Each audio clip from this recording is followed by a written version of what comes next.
अस्सलाम वालेकुम dear students. आज इलेक्ट्रोस्टैटिक्स इस चैप्टर का अपना तीसरा लेक्चर है।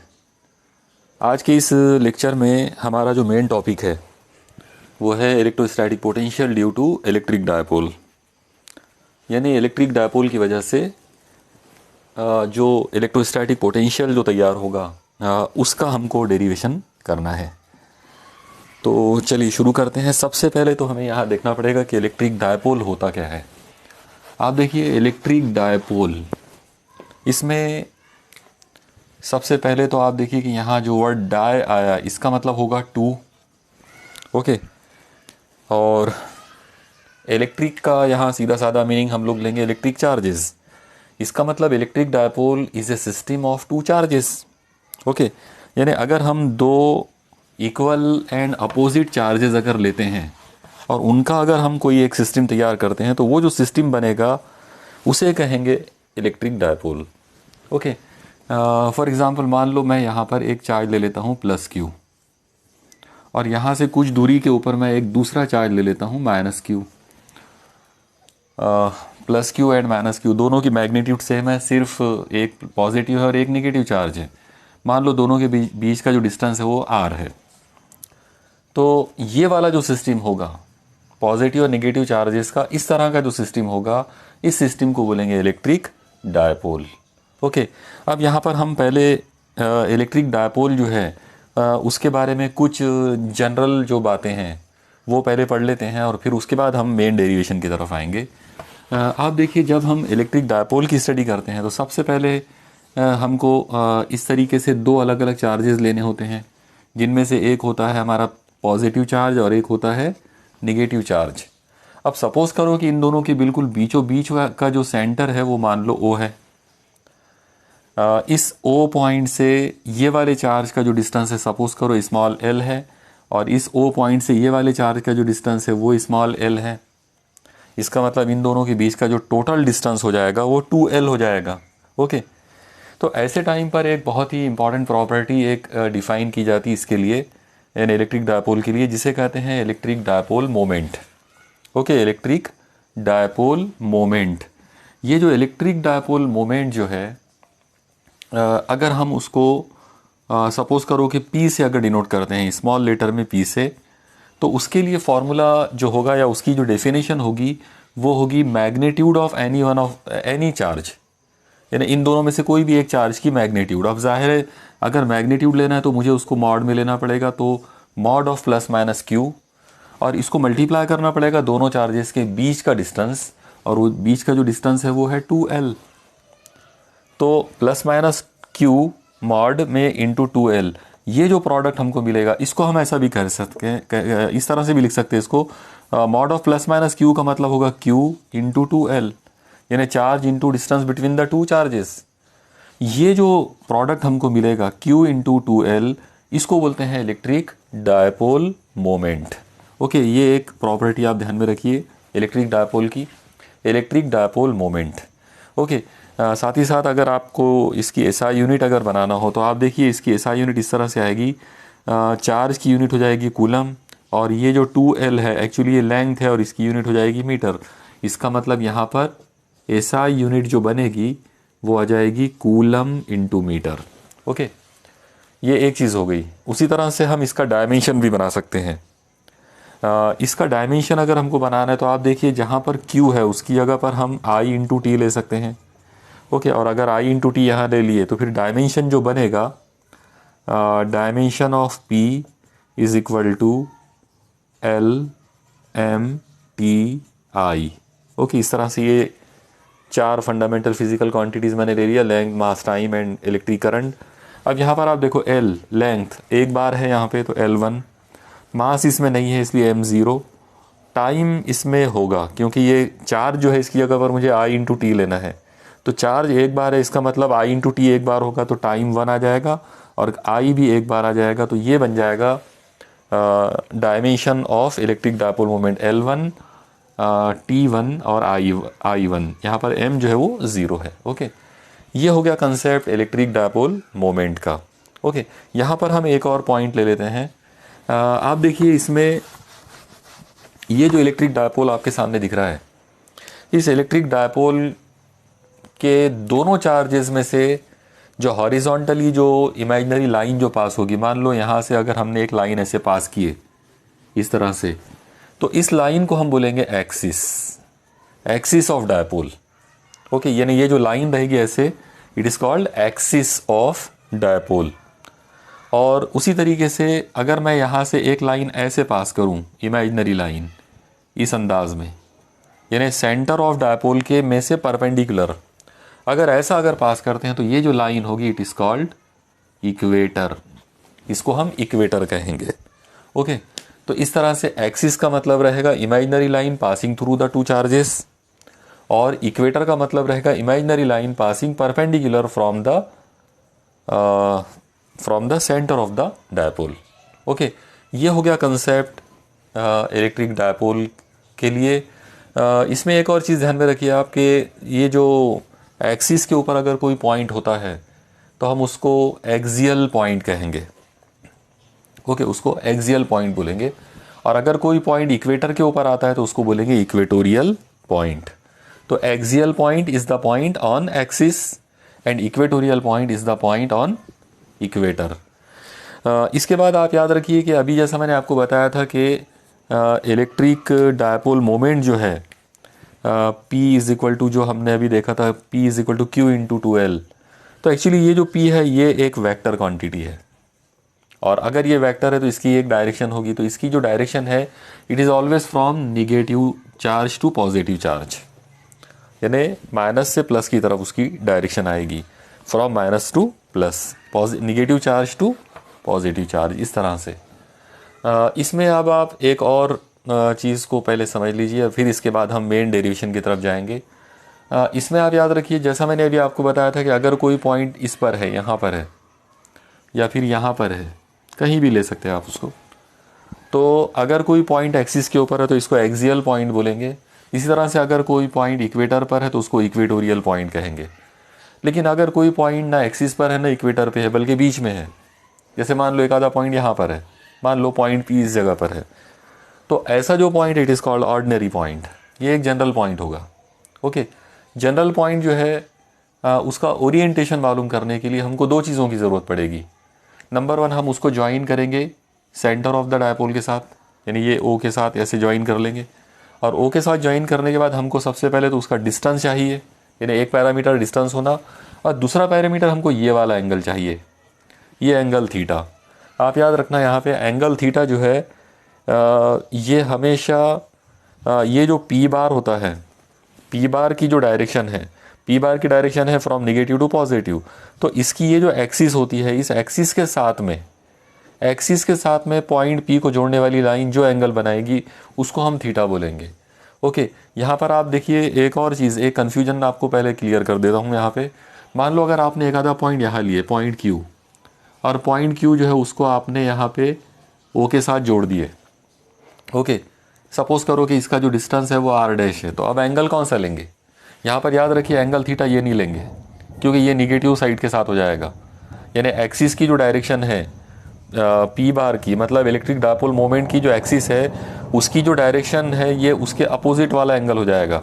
इसलिए अगर एंगल थीटा लेना है तो angle theta will be this angle will be angle theta for point Q। Okay, तो ये थोड़ी सी इतनी बारीकियाँ पहले आप ध्यान में रख लीजिए। और अब इसके बाद हम वो टॉपिक पर आते हैं जो एक इम्पॉर्टेंट टॉपिक है हमारे लिए, और वो है electrostatic potential due to electric dipole, यानी इलेक्ट्रिक डायपोल की वजह से इलेक्ट्रिक पोटेंशियल कितना होता है। ओके, चलिए शुरू करते हैं आज का ये डेरिवेशन, मेन डेरिवेशन। अभी जो हमने किया वो इलेक्ट्रिक डायपोल की पूरी कंप्लीट इंट्रोडक्शन थी। ओके, चलिए अब शुरू करते हैं हम इलेक्ट्रिक पोटेंशियल का कंसेप्ट।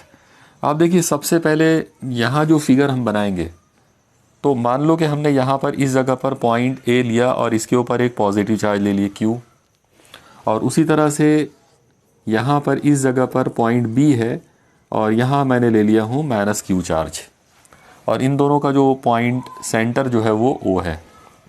ओके, अब जैसा मैंने आपको बताया था कि यहाँ से एक इमेजिनरी लाइन अगर ऐसे गुजारेंगे तो वो एक्सिस बन जाएगा, एक आधी लाइन ऐसे पास कर दिए तो इक्वेटर बन जाएगा।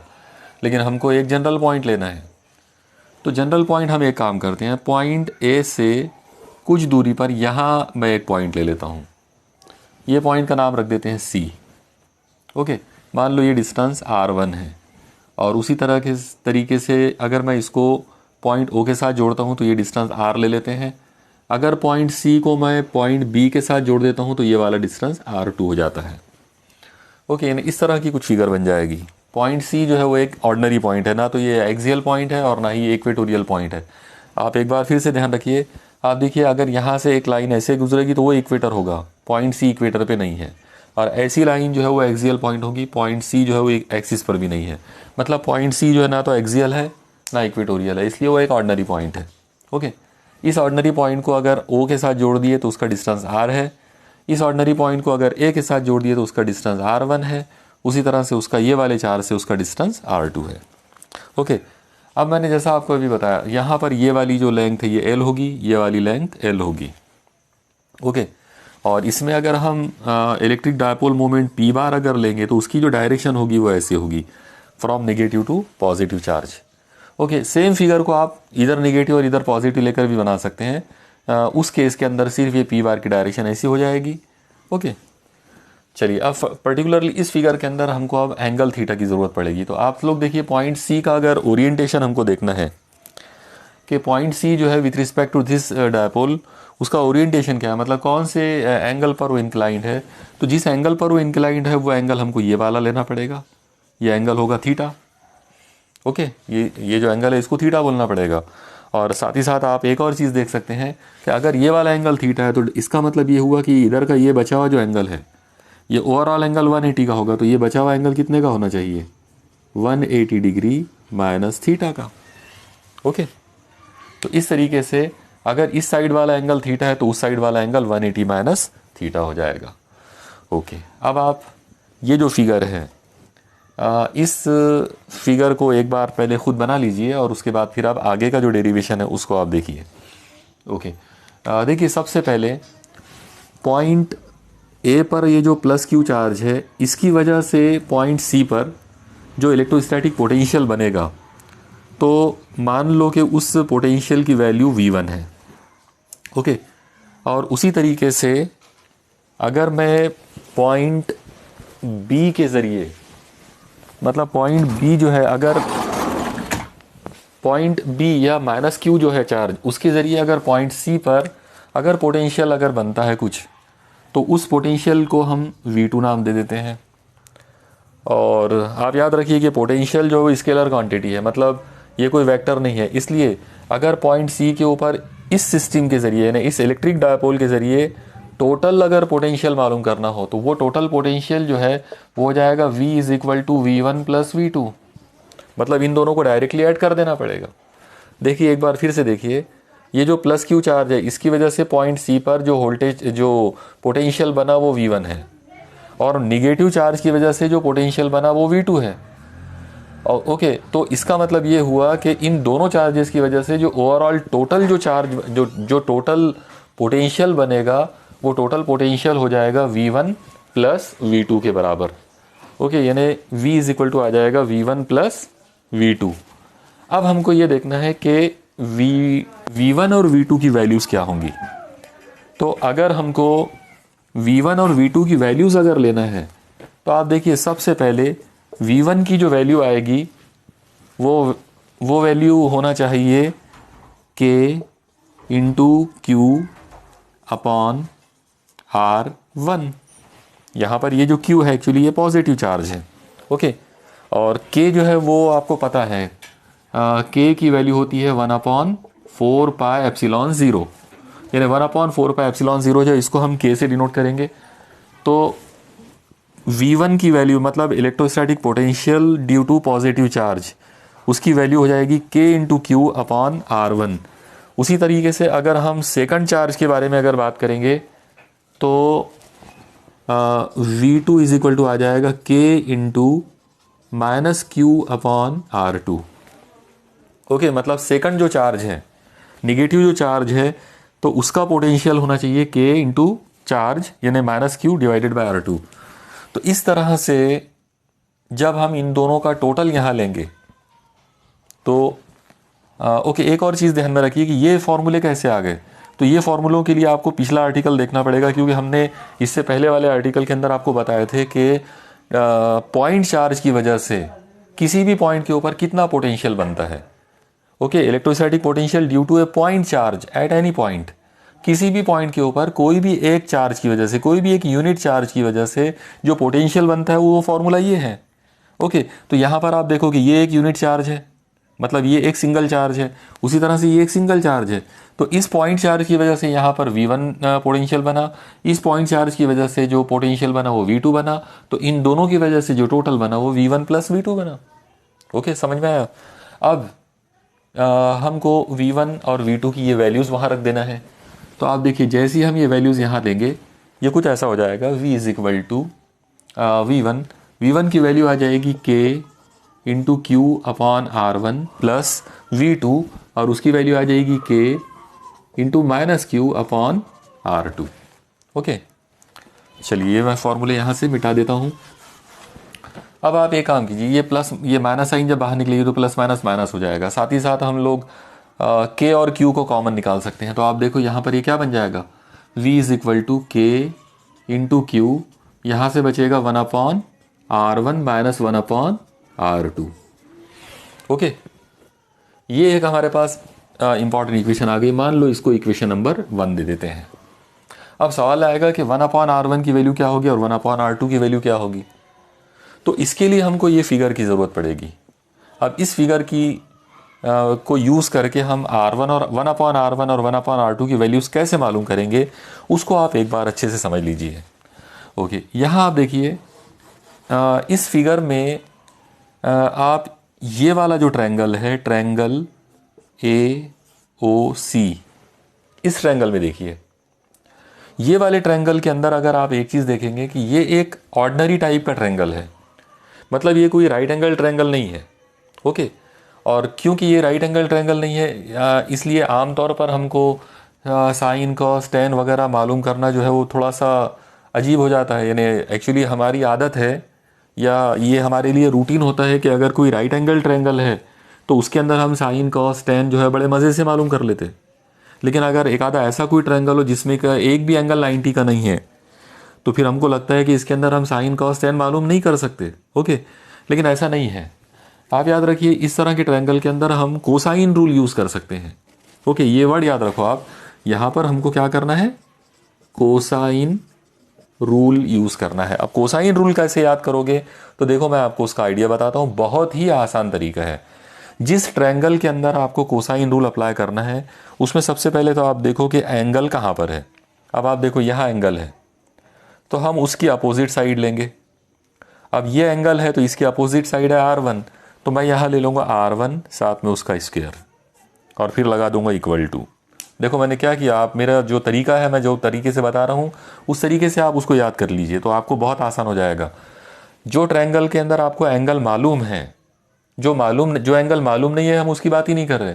जो एंगल थीटा आपको मालूम है कि एंगल थीटा कौन सा है, अगर एंगल थीटा ये है तो चलो ठीक है, इसके अपोजिट ये आएगा। एंगल थीटा ये है तो इसके अपोजिट इसकी बात होंगी। लेकिन फिलहाल इस फिगर में एंगल थीटा ये वाला है, तो इसके अपोजिट कौन है, R1, तो हम वो R1 वाली साइड लेंगे, उसका स्क्वायर कर डालेंगे। ओके, अब ये R1 का स्क्वायर हो गया। अब ये इस ट्रायंगल का एक पार्ट हो गया, यानी इस एंगल का ये वाली साइड आ गई, उसका स्क्वायर। अब इस ट्रायंगल के बचे हुए जो दो साइड है उनको स्क्वायर करके ऐड कर लो। बची हुई जो दो साइड है, एक ये है और एक ये है, इसका मतलब ये हो जाएगा R का स्क्वायर प्लस L का स्क्वायर। ओके, अब यहाँ पर एक चीज़ ध्यान में रखिए कि अगर सिर्फ इतना रखेंगे तो ये वाला जो पार्ट है इट बिकम्स, ये जो पार्ट है एक्चुअली ये एक्चुअली पाइथागोरस प्रिंसिपल बन जाएगा अगर ये राइट एंगल ट्रायंगल होता तो। यानी अगर ये एंगल 90 का होता तो और ये हाइपोटेनियस होता तो उस पर्टिकुलर सूरत में ये इतना जो पार्ट, इतनी जो इक्वेशन है, तो ये हमारी पाइथागोरस प्रिंसिपल हो जाता। लेकिन हमको कोसाइन रूल देखना है, तो कोसाइन रूल में थोड़ा सा एक फ़र्क आ जाएगा।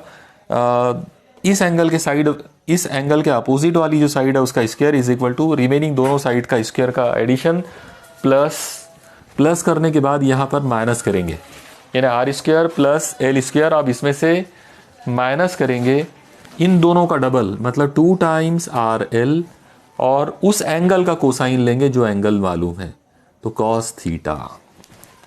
एक बार फिर से आप देखिए, इस एंगल के अपोजिट साइड है R1, तो R1 का square is equal to remaining दोनों साइड के स्क्वायर्स का एडिशन माइनस इन दोनों का डबल यानी 2 times RL into cos of theta. क्योंकि कॉस ऑफ थीटा आया इसलिए इसको कोसाइन रूल बोलेंगे।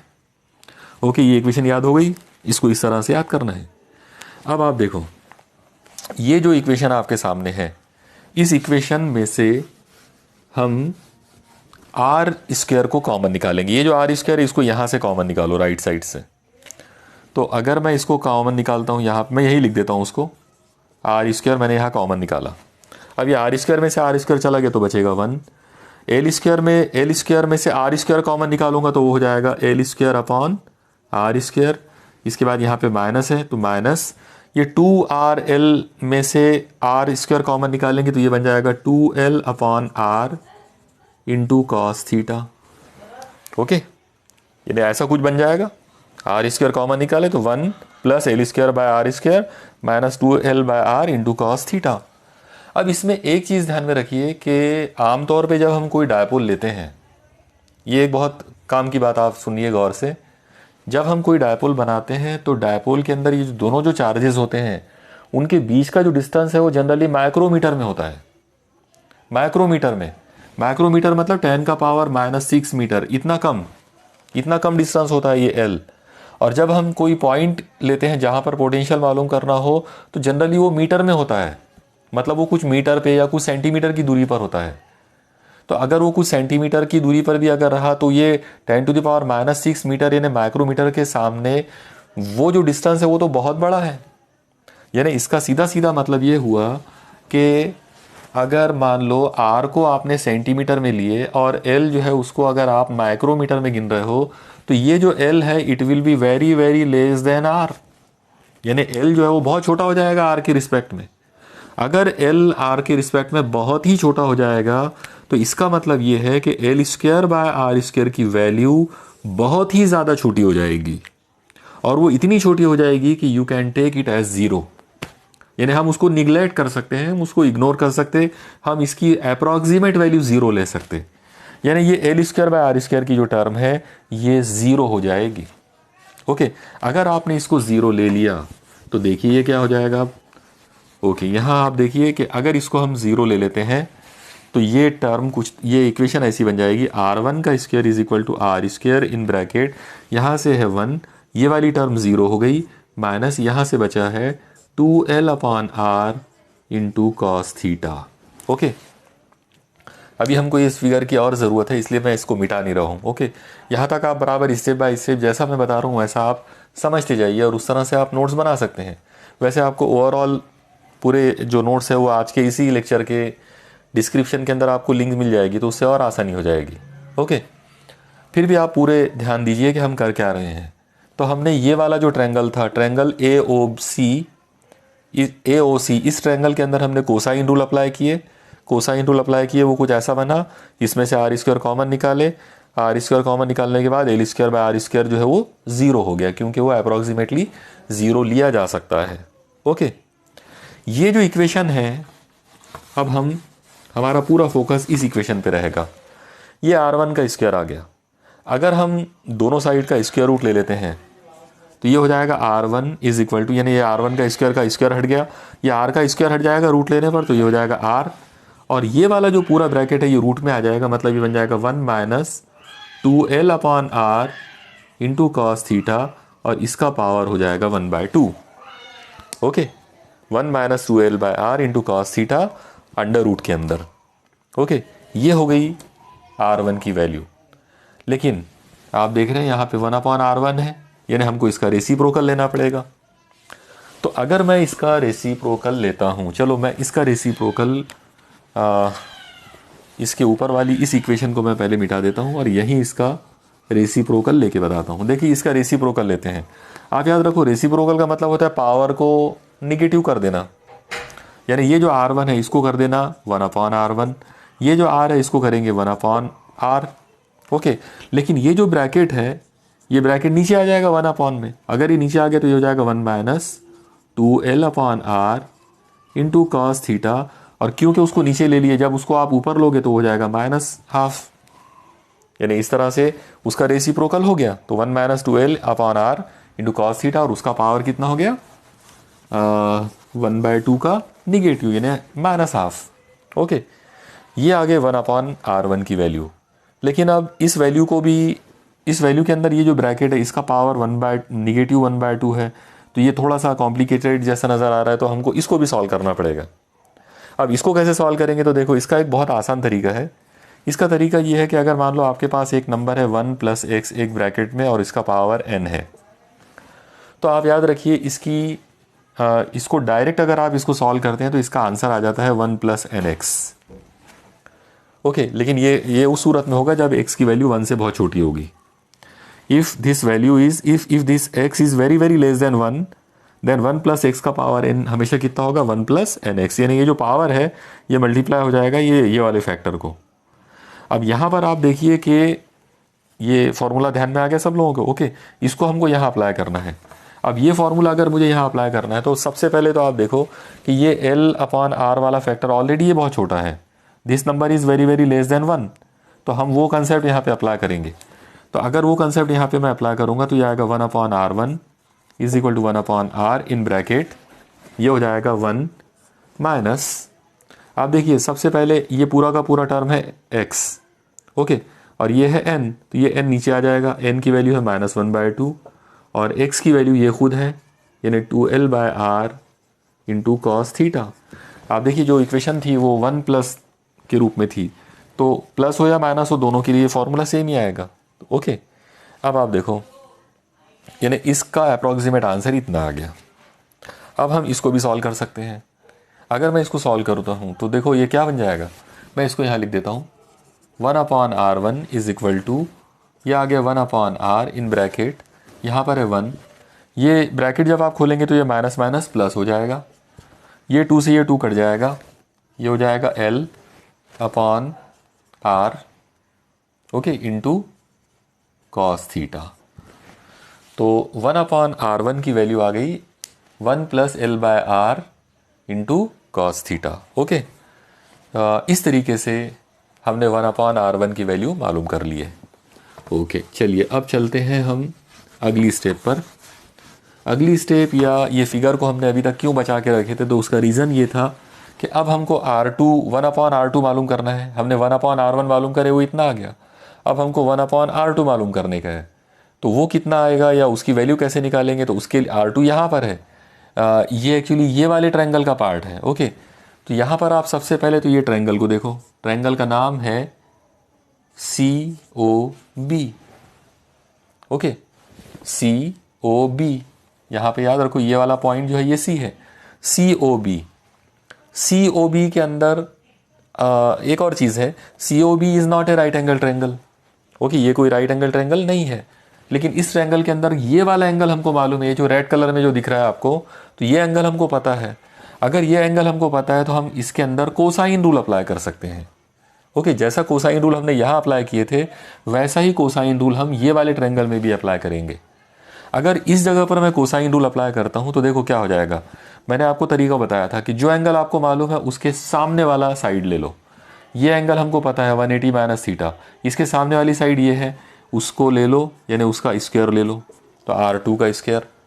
इसके बाद रिमेनिंग दोनों साइड को स्क्वायर करके ऐड कर लो, ये आ गया साइड, रिमेनिंग दो साइड ये दोनों है, ये और ये, तो इन दोनों को स्क्वायर कर डालो, R² + L²। फिर इसमें से माइनस कर दो इन दोनों का डबल यानी 2 टाइम्स RL, और फिर उस एंगल का कोसाइन ले लो, तो यहाँ पर आ जाएगा कॉस ये वाला एंगल मतलब 180 डिग्री माइनस थीटा। ओके, समझ में आया सब लोगों को इतना। तो जिस तरीके से ट्रायंगल कोसाइन रूल हमने ये ट्रायंगल में अप्लाई करे थे, सेम वही स्टाइल में कोसाइन रूल हम इस ट्रायंगल में भी अप्लाई करेंगे और एंगल ले लेंगे 180 माइनस थीटा। ओके, लेकिन आप देखिए कि कॉस 180 माइनस थीटा जो है वो माइनस कॉस थीटा होता है, ये याद रखो आप। यहाँ मैं लिख देता हूँ कॉस 180 माइनस थीटा की वैल्यू होती है माइनस कॉस थीटा, तो ये वैल्यू यहाँ ले लेंगे, तो ये बन जाएगा R2 का square is equal to R² + L² minus 2RL into ये हो जाएगा माइनस कॉस थीटा। ओके, अब इस फिगर की हमको ज़रूरत नहीं है, यानी फिगर की जितनी ज़रूरत थी उतनी हमने यूज़ कर ली है इसको। अब हम आगे बढ़ाते हैं इसको। ओके, चलो अब देखो यहाँ पर ये जो चीज़ इसमें ये माइनस साइन यहाँ आ जाएगी, तो ये कुछ ऐसा हो जाएगा R2 का square is equal to R square plus L square, ये माइनस साइन यहाँ आ जाएगी तो प्लस हो जाएगा 2 times R L into cos theta. Okay, अब हम एक काम कर सकते हैं, इसमें आर स्क्वायर कॉमन निकालो राइट साइड में से, तो ये कुछ ऐसा हो जाएगा R2 का square is equal to R square common निकाले, आर स्क्वायर में से आर स्क्वायर चला गया तो 1 बचा, एल स्क्वायर में से आर स्क्वायर निकलेगा तो यह आ जाएगा L square by R square plus यहाँ से आर स्क्वायर चले जाएगा तो एक आर कट जाएगा तो ये बन जाएगा 2L by R into cos theta. Okay, चलो अब आप देखो इसमें क्या हो सकता है। एक बार फिर आप ये को याद दिला दो, अभी कुछ देर पहले ही हमने देखा था कि L बहुत छोटा है R के सामने, तो L square by R square की वैल्यू बहुत बहुत छोटी हो जाएगी और हम उसको निगलेक्ट कर सकते हैं, तो L square by R square will be neglected. ये हो जाएगा R2 का square is equal to R square 1 plus 2 times L upon R into cos theta. Okay, अब ये जो कुछ भी हमारे पास आया इसको हम इसका स्क्वायर रूट ले लेंगे। जब हम इसका स्क्वायर रूट ले लेंगे ये हो जाएगा R2 is equal to R in bracket 1 plus 2 times L by R into cos theta, इसका पावर हो जाएगा हाफ। ओके, ये यहाँ का स्क्वायर हट गया, यहाँ का स्क्वायर हट गया और इसका पावर 1/2 हो गया रूट लेने पर। इसका रेसिप्रोकल ले लो, जब आप इसका रेसिप्रोकल लेंगे ये आएगा 1 upon R2 is equal to 1 upon R, ये हो जाएगा 1 plus 2L by R into cos theta और उसका पावर हो जाएगा माइनस हाफ। ओके, तो अब आप देखो कि जैसे यहाँ पर इस नंबर का पावर 1/2 हो गया, तो अभी जैसा मैंने आपको बताया था 1 प्लस एक्स का पावर n वाला फार्मूला, उसमें n जो है वो x को मल्टीप्लाई हो जाएगा, मतलब ये हाफ यहाँ आ जाएगा इसको मल्टीप्लाई करके। और ऐसा क्यों होगा, तो उसका रीज़न ये है कि ये 2L by are cos theta वाली ये जो टर्म है एक्चुअली ये टर्म लेस देन 1 है। ठीक है, चलो इसको मैं यहाँ से मिटा देता हूँ। अब इस जगह से आपने, उम्मीद है आपने नोट कर ली होंगी इतनी स्टेप्स। हाँ, अब आप देखो क्या हो सकता है, ये हो जाएगा 1 by R2 is equal to 1 by R in bracket 1, ये -1/2 जब यहाँ आएगा तो प्लस माइनस माइनस हो जाएगा, ये हो जाएगा 1/2 और ये रहेगा 2L by R into cos theta. ज़ाहिर है ये 2 से 2 कैंसिल होने वाला है। अब आप देखो जैसे ये दोनों कैंसिल हो जाते हैं तो ये आ जाएगा 1 by R2 is equal to 1 upon R 1 minus ये 2 से 2 cancel L by R into cos theta. Okay, तो आप देखिए 1 अपॉन R1 की ये वैल्यू मिली थी पहले वाले ट्रायंगल को सॉल्व करके, और दूसरे वाले ट्रायंगल को सॉल्व किए 1 बाय R2 की ये वैल्यू मिल गई। अब इस वैल्यू को और इस वैल्यू को हम इस इक्वेशन में रखेंगे। ओके, देखो क्या हो सकता है, अगर इक्वेशन 1 में अगर यूज़ करें तो ये आ जाएगा v is equal to K into Q in bracket 1 upon R1। 1 upon R1 की जगह पे ये नंबर लेना पड़ेगा, ये आएगा 1 upon R in bracket 1 plus L cos theta upon R minus, okay, ये 1 अपॉन R1 की वैल्यू आ गई, पीछे माइनस। अब 1 अपॉन R2 की वैल्यू लेंगे तो ये आएगा 1 upon R in bracket 1 minus L cos theta upon R bracket close. चलो ठीक है, तो तमाम जो जो चीज़ें हमने पहले किए थे उन सब को इस्तेमाल किए, वो यहाँ तक आ गया। अब हमको आखिरी स्टेप्स के, अब हम बिल्कुल फाइनल मोमेंट्स में आ गए हैं इस डेरिवेशन के। ओके, फाइनल मोमेंट्स के अंदर अब हम एक काम करेंगे, आप देखो कि 1 अपॉन आर दोनों में से कॉमन निकाल सकते हैं, तो कॉमन निकाल लो, ये आ जाएगा v is equal to K into Q upon R in bracket. अब ये 1 बाय आर चला गया तो बचा कौन, यहाँ से बचा 1 plus L cos theta upon R minus, अब ये माइनस साइन जब यहाँ आएगी तो ये -1 हो जाएगा, और ये माइनस साइन जब यहाँ आएगी तो माइनस माइनस प्लस हो जाएगा, ये है L cos theta upon R. Okay, तो आर को कॉमन निकाल लिया और इस तरह से ये चीज़ बची। अब हम एक काम कर सकते हैं, यहाँ पे आप ब्रैकेट के अंदर देखो, आप सॉल्व हो सकता है ब्रैकेट, ये हो जाएगा v is equal to K into Q upon R in bracket, ये 1 से ये 1 -1 कट जाएगा, L cos theta by R, L cos theta by R plus में है तो ये हो जाएगा 2 times L cos theta upon R. Okay, इसको थोड़ा सा आप रीअरेंज करके लिख सकते हैं तो v इज इक्वल टू के।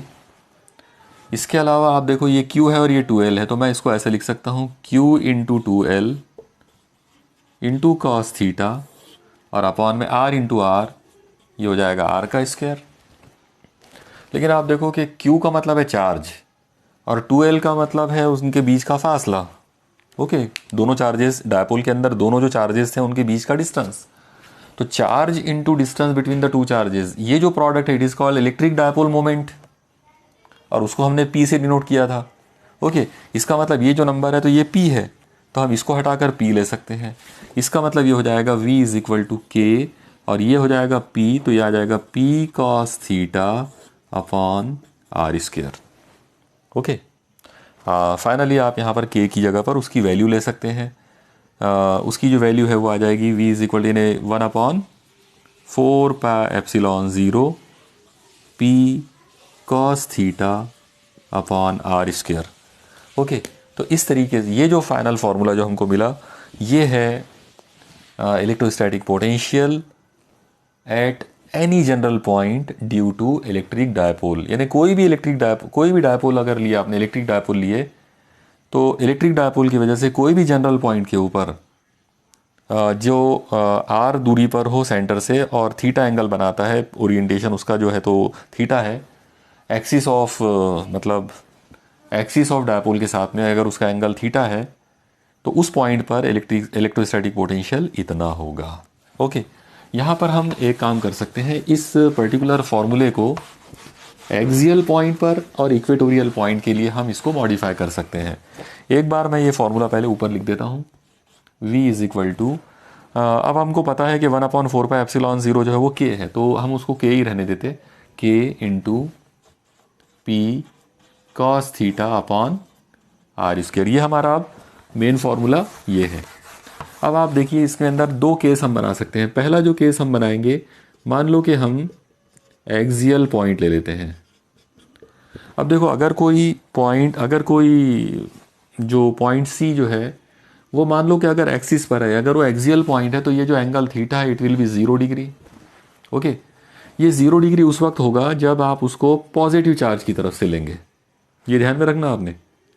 अगर आप पॉइंट सी जो है उसको अगर आप पॉजिटिव साइड की तरफ से ले रहे हैं तो एंगल विल बी 0 डिग्री, और अगर आप उसको नेगेटिव चार्ज की साइड से अगर लेंगे तो ये एंगल आपको 180 डिग्री लेना पड़ेगा। ये दोनों भी चीज़ें आप याद रखो। यानी एक्सियल पॉइंट के एक्चुअली दो मीनिंग है। एक बार फिर से मैं यही बता देता आपको। आप देखो, मान लो ये एक्सिस है, यहाँ पर ये पॉजिटिव चार्ज है, यहाँ पर ये नेगेटिव चार्ज है। अगर आपने यहाँ पॉइंट सी लिया, क्योंकि अब आप पॉजिटिव चार्ज की तरफ हैं, इसलिए इसका जो एंगल है वो 0 माना जाएगा। और अगर आपने पॉइंट सी यहाँ ले लिए तो क्योंकि ये नेगेटिव चार्ज की तरफ है तो अब इसका जो एंगल है वो 180 डिग्री माना जाएगा। ओके, यानी इस तरीके से आपको ध्यान में रखना है। ये चीज़ आपको, ये वाला जो कंसेप्ट है ये प्रॉब्लम सॉल्व करते टाइम पर आपको बहुत काम में आएगा, वरना बहुत तकलीफ हो जाएगी। एक्सियल पॉइंट एक्चुअली दो होते हैं, पॉजिटिव चार्ज की तरफ वाला पॉइंट और निगेटिव चार्ज की तरफ वाला पॉइंट। अगर पॉजिटिव चार्ज की तरफ वाला पॉइंट अगर आप ले रहे हो तो द एंगल विल बी 0, और निगेटिव चार्ज की तरफ वाला पॉइंट अगर ले रहे हैं तो एंगल विल बी 180 डिग्री। दोनों भी एक्सियल पॉइंट है। ओके, तो अगर थीटा की वैल्यू 0 लेते हैं तो कॉस थीटा जो है उसकी वैल्यू 1 हो जाएगी। ओके, 0 के लिए 1 और कॉस 180 लेते हैं तो -1 हो जाएगी। इसका मतलब इसके लिए पोटेंशियल की वैल्यू आएगी k into P upon R square. Okay, अगर ये पॉजिटिव साइड में है तो, और जाहिर है अगर आप नेगेटिव साइड में लेते हैं तो वो माइनस आ जाएगा, यानी यही पूरा नंबर आएगा लेकिन नेगेटिव साइड में। ओके, तो ये हो गया पहला पॉइंट। इसके बाद सेकंड पॉइंट, मान लो कि आपको इक्वेटोरियल पॉइंट यानी इक्वेटोरियल पॉइंट लेना है। तो अगर आप इक्वेटर वाला पॉइंट लेते हैं तो इक्वेटर वाले पॉइंट के ऊपर एंगल थीटा जो है उसकी वैल्यू 90 लेना पड़ेगा। लेकिन अगर आप इसको 90 लेते हैं तो कॉस थीटा जो है उसकी वैल्यू 0 लेंगे, और अगर आपने कॉस थीटा की वैल्यू 0 ले लिया तो फिर v इज इक्वल टू ये हो जाएगा k into P cos theta, यानी 0 बाय आर स्क्वायर, तो 0 से मल्टीप्लाई करेंगे, ओवरऑल आंसर 0 आ जाएगा। तो आप देखो ये एक बहुत ही इंपॉर्टेंट कंसेप्ट आपको मिला कि electrostatic potential at any point on equator is zero, यानी इक्वेटर के ऊपर कहीं पर भी कोई भी पॉइंट लो आप, कहीं पर भी इक्वेटर के ऊपर कहीं भी कोई पॉइंट लेंगे इलेक्ट्रोस्टैटिक पोटेंशियल ज़ीरो हो जाएगा। आप याद रखो, ये बहुत इंपॉर्टेंट पॉइंट है, ये एमसीक्यू में पूछ सकते हैं, या जो शॉर्ट आंसर टाइप जो क्वेश्चन है तो उनमें भी ये क्वेश्चन पूछा जा सकता है कि what is the value of electrostatic potential at any equatorial point of dipole, electric dipole, तो उसका आंसर होगा ज़ीरो। ओके, तो ये हो गया यहाँ पर इलेक्ट्रोस्टैटिक पोटेंशियल का फॉर्मूला जो है इलेक्ट्रिक डायपोल के लिए, उसका पूरा फॉर्मूले का कंप्लीट डेरिवेशन। इस डेरिवेशन को अगर हमको थोड़ा सा मॉडिफाई अगर और करना हो तो एक और तरीका है जिसके ज़रिए हम इसको थोड़ा सा मॉडिफाई कर सकते हैं। आप देखिए, अभी मैंने जो फॉर्मूला आपको डेरिवेशन करके बताया हूँ वो है v is equal to K P cos theta upon R square.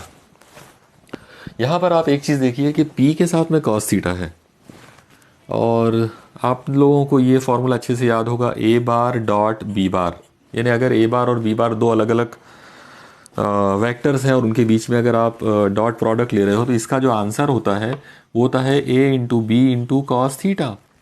Okay, ये जो a into B into cos theta है इसको हम ऐसा भी लिख सकते हैं a cos theta into B, मतलब कॉस थीटा अगर के साथ में कोई एक नंबर है उसके साथ में अगर कोई दूसरा अगर हम लगा देते हैं कोई नंबर मल्टीप्लाई, तो it can be converted into a bar dot b बार, यानी ऐसा उसको लिखा जा सकता है। तो ये वाली चीज़ हम यहाँ भी कर सकते हैं। ओके, अब ये इसको हम कैसे करेंगे यहाँ पे वो देखो आप देखिए कि एक चीज़ है p बार, p जो है वो एक वेक्टर है। ओके, इसी तरह से r बार जो है वो भी तो एक वेक्टर है, r बार जो है वो भी एक वेक्टर है। तो अगर मैं p बार डॉट r बार अगर लेता हूँ तो इसकी वैल्यू आ जाएगी मॉड ऑफ p बार यानी p into mod of r बार यानी r इंटू कॉस थीटा, और फिर मैं इसको ऐसा भी लिख सकता हूँ p cos theta into R. Okay, तो इसका सीधा मतलब ये हुआ कि p कॉस थीटा तो ऑलरेडी यहाँ पर है, अगर मैं ऊपर r से मल्टीप्लाई कर दूँ तो मुझे ये चीज़ मिल सकती है। ओके, तो अगर इस चीज़ को ध्यान में रखकर हम यहाँ पर r से मल्टीप्लाई करेंगे ऊपर भी, और उसको नलीफाई करने के लिए नीचे भी मल्टीप्लाई करना पड़ेगा। तो ये कुछ ऐसा बन जाएगा k into P cos theta into R divided by R square into R. Okay, लेकिन जैसा मैंने अभी आपको एक्सप्लेन करके बताया था, p cos theta into R, actually ये जो चीज़ है तो ये p bar dot r bar का फॉक की वैल्यू है। इसका मतलब मैं इसको ऐसा लिख सकता हूँ कि p cos theta into R, इसको हटाकर हम लिख सकते हैं p डॉट r, यानी p bar dot r bar upon R square into R यानी आर क्यूब। तो आप याद रखो, electrostatic potential due to electric dipole at any point, any general point, उसका ये भी फॉर्मूला है।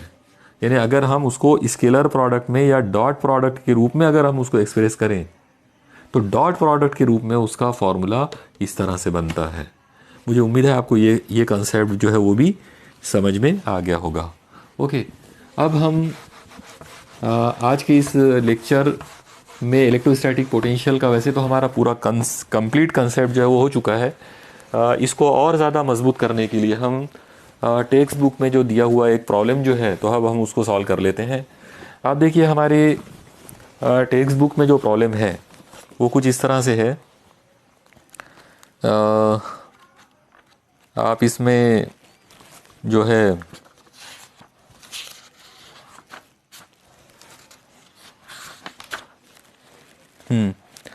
देखिए, प्रॉब्लम है a short electric dipole has dipole moment of 1 into 10 to the power -9 coulomb metre.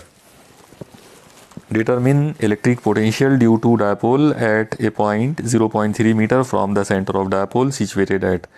पहले है एक्सियल पॉइंट, दूसरा है इक्वेटोरियल पॉइंट, तीसरा है एक angle at an angle of 60 degree with the dipole. चलो देखो, ये जो प्रॉब्लम है इसको में क्या क्या चीज़ें गिवन है पहले वो देख लेते हैं। आप देखो, इलेक्ट्रिक डायपोल मोमेंट आपको दिया हुआ है, इलेक्ट्रिक डायपोल मोमेंट मतलब P, तो P इज इक्वल टू, उसकी वैल्यू है 1 into 10 to the power -9 coulomb metre. एक पॉइंट आपको दिया हुआ है जो 0.3 मीटर फासले पर है, मतलब R is equal to 0.3 metre, और आपको इलेक्ट्रोस्टैटिक पोटेंशियल जो है वो मालूम करना है। तो चलो देखो मैं एक एक करके आपको बताता हूँ। सबसे पहले V का फॉर्मूला है K P cos theta upon R square. Okay, ये हो जाएगा V। यहाँ पर आप याद रखो K जो है 1/4πε0 उसकी फिक्स वैल्यू है, यानी एक्चुअली K जो है उसकी वैल्यू होती है 1/4πε0, और इसी को अगर न्यूमेरिकल्स में कन्वर्ट करें तो इसकी वैल्यू होती है 9 × 10⁹। ओके, तो अगर हम डायरेक्ट इसको 9 × 10⁹ अगर ले लेते हैं तो देखो ये क्या हो जाएगा। K की वैल्यू 9 × 10⁹ इंटू P की वैल्यू है 1 × 10⁻⁻9 इंटू कॉस। अब आप देखो पहले जगह पर आपको एक्सियल पॉइंट बोला था, एक्सियल पॉइंट का मतलब है थीटा विल बी 0, तो यहाँ पे आप 0 डिग्री ले लेंगे, डिवाइडेड बाय R का स्क्वायर मतलब 0.3 का स्क्वायर। ओके, ये हो जाएगा V इज इक्वल टू 10⁻9 10⁻⁻9 से कट जाएगा, ऊपर ये बचा हुआ है 9, cos 0 इज़ 1 डिवाइडेड बाय 0.3 का स्क्वायर करेंगे वो आ जाएगा 0.09। ओके, यहाँ डेसिमल पॉइंट का एडजस्टमेंट अगर करेंगे तो पॉइंट लगा के 2 0 लगाना पड़ेगा, तो ये हो जाएगा 900/9, और 9 से 900 कट कर दिए तो ये बचेगा 100। ओके, इसका मतलब पहला जो आंसर हमारा आ गया वो आ गया 100। अब इलेक्ट्रोस्टैटिक पोटेंशियल है इसलिए उसकी जो एसआई यूनिट होगी वो होगी वोल्ट। ये हो गया हमारा पहला पॉइंट, यानी हमने इस प्रॉब्लम का जो पहला पार्ट था वो कर लिया। अब हमको सेकंड पॉइंट पर आना है। आप देखो सेकंड पॉइंट भी हम इसी फॉर्मूले से स्टार्ट करेंगे। सेकंड, इसके अंदर आपको बोला है इक्वेटोरियल पॉइंट। इक्वेटोरियल पॉइंट के लिए हम ये ले लेंगे V is equal to K की वैल्यू है 9 × 10⁻9 इंटू P की वैल्यू है 1 × 10⁻⁻9 इंटू कॉस। अब इक्वेटोरियल पॉइंट के लिए थीटा की वैल्यू 90 डिग्री होती है, तो यहाँ 90 डिग्री आ जाएगा अपॉन R की वैल्यू है 0.3 का स्क्वायर। ये हो जाएगा V इज इक्वल टू, अब आप देखो cos 90 0 है और ये सब नंबर मल्टीप्लीकेशन में है, मतलब 0 से मल्टीप्लाई कर रहे हैं आप इन सबको, तो आपको अब सॉल्व करने की ज़रूरत ही नहीं, क्योंकि cos 90 0 है, इसका मतलब ओवरऑल आंसर विल बी 0, तो आंसर आ जाएगा 0 वोल्ट। ओके, ये हो गया हमारा सेकंड पॉइंट यहाँ पर कंप्लीट। यानी इक्वेटोरियल पॉइंट के ऊपर अगर वो पॉइंट इक्वेटोरियल पॉइंट है तो उसके लिए इलेक्ट्रोस्टैटिक पोटेंशियल की वैल्यू 0 आ जाएगी। चलो ठीक है, अब हमको तीसरा और आखिरी जो पॉइंट है इस प्रॉब्लम में जो पूछा गया था वो वाला देखते हैं। आखिरी इसमें हमको बोला है making an angle of 60 degree with the dipole axis. Okay, तो चलो शुरू करते हैं इसको। V is equal to K की वैल्यू वो है 9 × 10⁻9 इंटू P की वैल्यू है 1 × 10⁻⁻9 into cos of 60 degree divided by R की वैल्यू है 0.3 का स्क्वायर। आप देखो 10⁻9 से 10⁻⁻9 कट जाएगा, ये हो जाएगा V इज इक्वल टू, ये 9 ऊपर आ गया, 9 इंटू cos 60। याद रखो cos 60 का मतलब होता है sin 30 मतलब 1/2, यहाँ पे 1/2 आ जाएगा, cos 60 इज 1/2, और 0.3 का स्क्वायर हो जाएगा 0.09। ओके, तो इसका मतलब V इज इक्वल टू हो जाएगा, अब इसको अभी हमने देखा था यहाँ डेसिमल पॉइंट लगा के 2 0 बढ़ा दो, 900/9 मतलब 100, 100 इंटू 1/2 मतलब 50, तो आंसर आ जाएगा 50 वोल्ट। ओके, तो इस तरीके से आप इलेक्ट्रोस्टैटिक पोटेंशियल के कोई भी फार्मूला कोई भी वैल्यू जो है वो आप मालूम कर सकते हैं। किसी भी टाइप का अगर आपसे प्रॉब्लम अगर पूछा जाता है तो आप उसको इजीली सॉल्व कर सकते हैं। बस आप इतना ध्यान में रखिए कि जो एंगल आपको दिया गया है वो डायपोल एक्सिस के साथ में होना चाहिए, और डायपोल एक्सिस की तरफ मतलब पॉजिटिव चार्ज की तरफ, पॉजिटिव चार्ज की तरफ जो एंगल बनेगा उस एंगल को हम थीटा लेंगे और उसी को यूज़ करके हम इसको आगे बढ़ाएंगे। मुझे उम्मीद है कि आपको आज का ये पूरा लेक्चर जो है वो समझ में आया होगा और आपने बहुत अच्छे से पूरा पॉइंट्स नोट भी कर लिए होंगे। चलिए स्टडी करते रहिए, इंशाल्लाह अगले टॉपिक को लेकर हम अगले लेक्चर में मिलेंगे। अल्लाह हाफिज़।